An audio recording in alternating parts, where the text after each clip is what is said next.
नमस्कार, आदाब, सत श्री अकाल, जय भीम, नमो बुद्धाय। मेरा नाम है सुशील कुमार और आप देख रहे हैं बहुजन फ्रंट लाइन।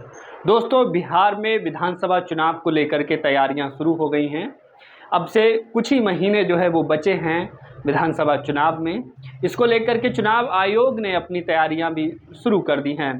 तकरीबन ये माना जा रहा है अक्टूबर नवंबर के बीच में चुनाव संपन्न हो सकते हैं। लेकिन इस बीच दोस्तों, इस खबर में मैं आपको एक बहुत महत्वपूर्ण जानकारी देने वाला हूं।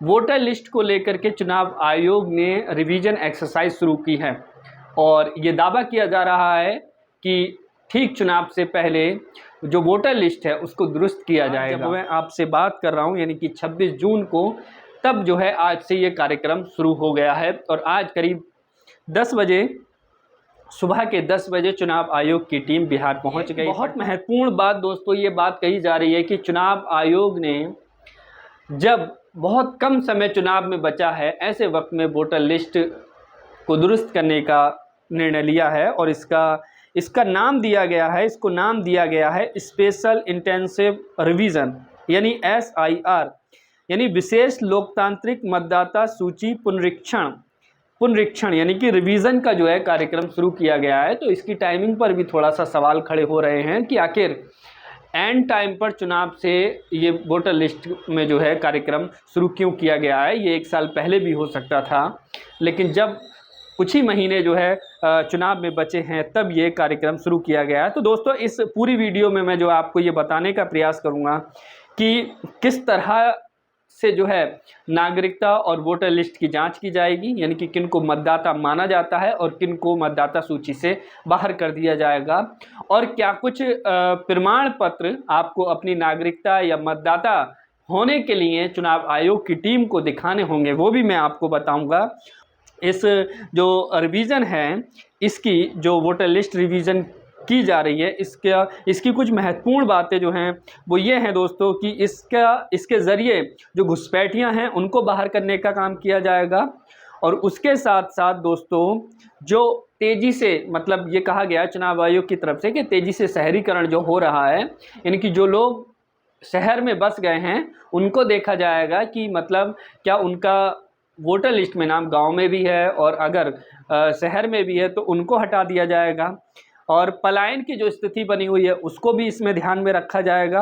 और युवा वोटर की लिस्ट में जो वृद्धि हुई, यानी कि जो नए मतदाता जुड़ेंगे उनको भी जो है इसमें जोड़ा जाएगा, लेकिन उसके लिए उनसे कुछ एविडेंस भी मांगे जाएंगे, वो मैं आपको बताऊंगा। और कितने लोगों की मृत्यु हो गई है इसकी सूचना भी ली जाएगी और उनके नाम काटे जाएंगे। तो दोस्तों, पूरी आगे जानकारी बताने से पहले मैं एक चीज़ जो है यहाँ पर ये बताना चाहता हूँ कि लोकसभा चुनाव 2024 से पहले भी वोटर लिस्ट का काम शुरू किया गया था और जिसमें तमाम जगहों पर हज़ारों की संख्या में वोटर लिस्ट से नाम काटे गए थे। 2 एग्जाम्पल जो है मैं आपको बताता हूँ। उत्तर प्रदेश के फर्रुखाबाद से जो है तकरीबन 30,000 वोटर को जो है काटा गया था, मतदाता सूची से नाम हटाए गए थे। और इसके अलावा मेरठ में भी बड़े पैमाने पर तमाम लोगों के जो है वोटर लिस्ट से नाम निकाले गए थे और बाद में ये पता चला था कि दरअसल ये वोटर थे। और इस पर कई इन्वेस्टिगेशन रिपोर्ट्स भी जो है वो अलग अलग मीडिया संस्थानों ने की हैं कि किस तरीके से जो है वोटर लिस्ट में गड़बड़ियाँ की गई थी। बहरहाल, अब दोस्तों मैं पूरा इस प्रक्रिया के बारे में आपको बताना चाहता हूँ कि किस तरह नाम इस वोटर लिस्ट में जो सर्वे शुरू करने जा रहा है चुनाव आयोग, आज से शुरू कर दिया है, उसमें किस तरह से नाम जोड़े जाएंगे और किस तरह से नाम निकाले जाएंगे। तो सबसे पहले तो दोस्तों, एक ऑफिसर जो नियुक्त हैं उनके डेजिग्नेशन है electoral registration officer. Electoral registration officer द्वारा सभी मौजूदा वोटरों के लिए एक फॉर्म दिया जाएगा, प्री फील्ड फॉर्म।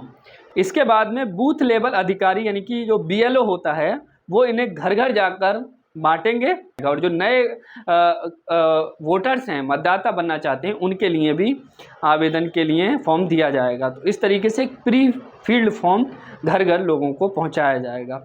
अब इसमें दस्तावेज किस तरह से लिए जाएंगे, अब वो महत्वपूर्ण बात है।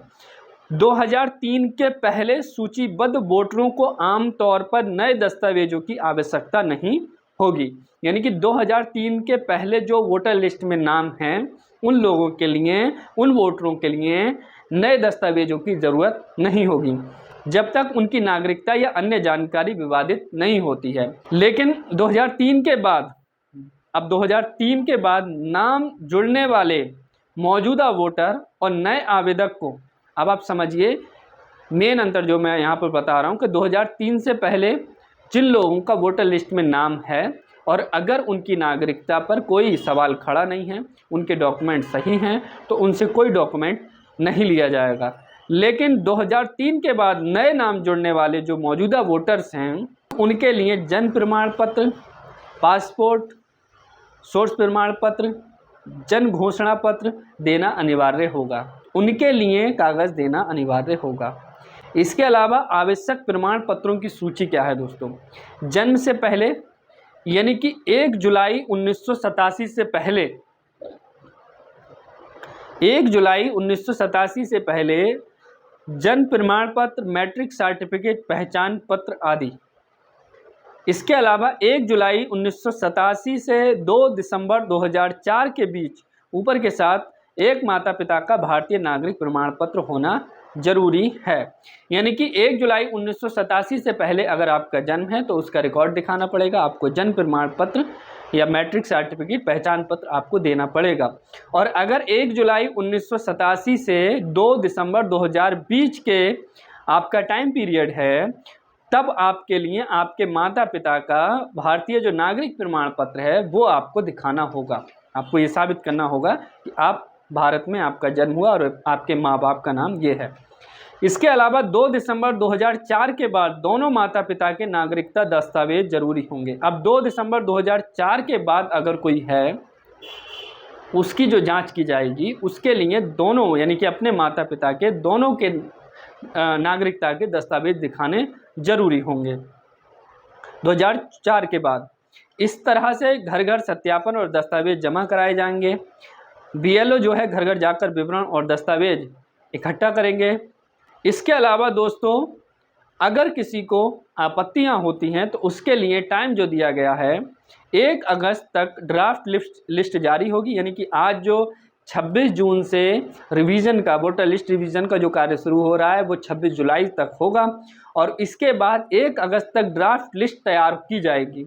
इसमें 1 अगस्त से 1 सितंबर तक जो है दावा और आपत्तियां की जा सकती हैं। अगर किसी को कोई आपत्ति है तो उसके लिए 1 अगस्त से 1 सितंबर 1 महीने का वक्त दिया गया है, जिसकी जांच जो है ERO द्वारा जांच के बाद अंतिम मतदाता सूची 30 सितंबर तक प्रकाशित होगी। यानी कि जो फाइनल वोटर लिस्ट है वो 30 दिसंबर को पब्लिक होगी, प्रकाशित होगी। अब मोटा मोटी आप समझिए कि किनके नाम जोड़े जाएंगे और किनके नाम इसमें से हटेंगे।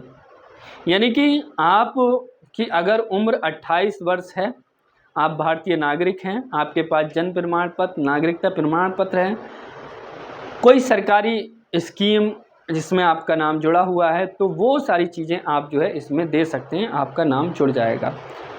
और जिन लोगों की मृत्यु हो गई है या ट्रांसफ़र हो गया है, दूसरी जगह चले गए हैं या गैर नागरिक पाए जाते हैं, यहाँ उनके नागरिकता के उनके कागज़ नहीं मिलते हैं, तो उनको जो है संदेहास्पद रखा जाएगा और उनके लिए ERO यानी कि ERO जो अधिकारी हैं वो उनका नाम वहाँ से हटा सकते हैं। अगर आपकी जो नागरिकता की स्थिति है वो विवादित लगती है अधिकारियों को, VLO को, तो वो आपको हटा सकते हैं। तो ये पूरा जो कार्यक्रम है वो 26 जून से शुरू होगा, यानी कि आज से शुरू हो गया है। ड्राफ्ट सूची 1 अगस्त को जारी होगी। आपत्तियां सितंबर में निपटेंगी, 1 अगस्त से 1 सितंबर तक आपत्तियां, और 30 सितंबर को अंतिम सूची तैयार की जाएगी। तो इस तरीके से दोस्तों ये वोटर लिस्ट का जो है काम शुरू हो रहा है। अब महत्वपूर्ण सवाल ये खड़ा होता है कि क्या जिस तरह से 2024 में कई जगहों पर इस तरह की गड़बड़ियां पाई गई थी, तमाम जगहों पर वोटर लिस्ट से नाम काटे गए थे और ख़ास तौर से जो SC ST OBC माइनॉरिटीज़ वर्ग है वहां पर वोटर लिस्ट में से बहुत नाम काटे गए थे, तो क्या अब भी ऐसा तो नहीं होगा?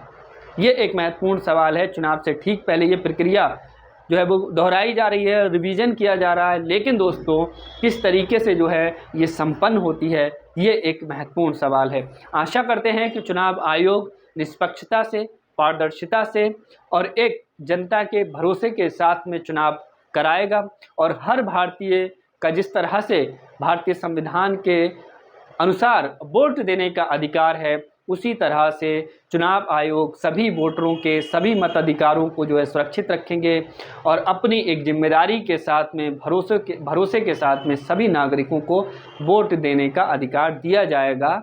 हाँ, जो डाउटफुल हैं, अगर बहुत ज़्यादा संदिग्ध हैं, उनको हटाया जा सकता है, लेकिन ऐसा नहीं हो कि इसके एवज में कुछ जो वास्तव में नागरिक हैं लेकिन वो किसी कारणवश अगर अपने दस्तावेज नहीं उपलब्ध करा पाते हैं तो उन पर भी जो है सोचने का विषय है, क्योंकि बिहार अपने आप में एक बहुत पिछड़ा एरिया है। बहुत सारी जगह ऐसी हैं जहां पर बहुत जो है अशिक्षा है, शिक्षा का अभाव है, बहुत सारे लोग दस्तावेज नहीं बना पाते हैं, तो उन सब का भी ख्याल चुनाव आयोग रखेगा, ऐसी हम आशा करते हैं, ऐसी हम उम्मीद करते हैं। तो फिलहाल दोस्तों इस वीडियो में सिर्फ इतना ही। आप लोगों की क्या राय है कमेंट करके जरूर बताइएगा।